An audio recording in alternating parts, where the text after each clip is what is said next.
Debati mbi lirinë e medias në Shqipëri është rikthyer sërish në vëmendje pas reagimit të kryeministrit Edi Rama ndaj raportit të publikuar nga reporterët pa kufi. Kreu i qeverisë sugjeron që vlerësimet ndërkombëtare duhet bazohen më shumë në analiza konkrete dhe më pak në perceptime të përgjithshme. Për të mbështetur qëndrimin e tij, Rama i referohet një studimi të realizuar nga një startup shqiptar, i cili përmes inteligjencës artificiale ka analizuar mijëra artikuj në 10 media gjatë një periudhe mbi 2 mujore. Sipas këtyre të dhënave, zëri i opozitës dhe qëndrimet kritike ndaj qeverisë rezultojnë dukshëm më të pranishme në raport me komunikimet institucionale. I 4500 artikull të analizuar në 43 media për gjatë 66 ditëve monitorim, zëri i opozitës 3.57 herë më i lartë se ai i qeverisë, burimet kritike 4.67 herë më dominues se ato pro-qeveritare, toni kritik 6.4 herë më i fortë se mbulimi pozitiv, më shumë se 15 figura të opozitës pranishme vazhdimisht në tituj, përmendje për opozitën 1828 kundrejt 925 për kryeministrin dhe qeverisë së bashku.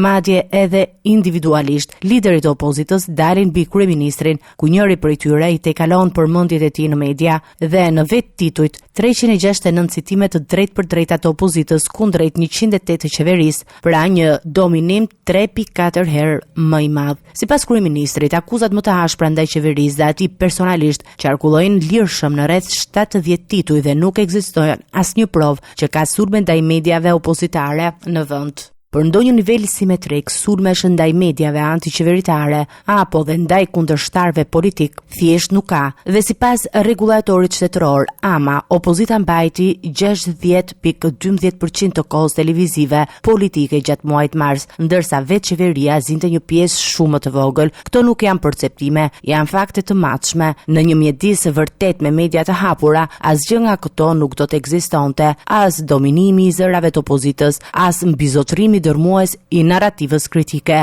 as qarkullimi i lirë i akuzave ekstreme dhe sigurisht jo shumica e kohës politike televizive në favor të opozitës. Megjithatë, Rama pranon se ka ende sfida, veçanërisht në lidhje me transparencën e pronësisë së medias dhe kushtet e punës së gazetarëve, duke theksuar se po punohet për përmirësime në këto drejtime. Sa i takon rënditjes së Shqipërisë në indeksin global të vitit 2026, ku vendi ka pasur një rënje, kryeministri e konsideron këtë vlerësim të pjesshëm dhe jo plotësisht të bazuar në realitet në terren, duke nënvizuar se tabloja mediatike në vend është më komplekse nga sa paraqitet në raportet ndërkombëtare.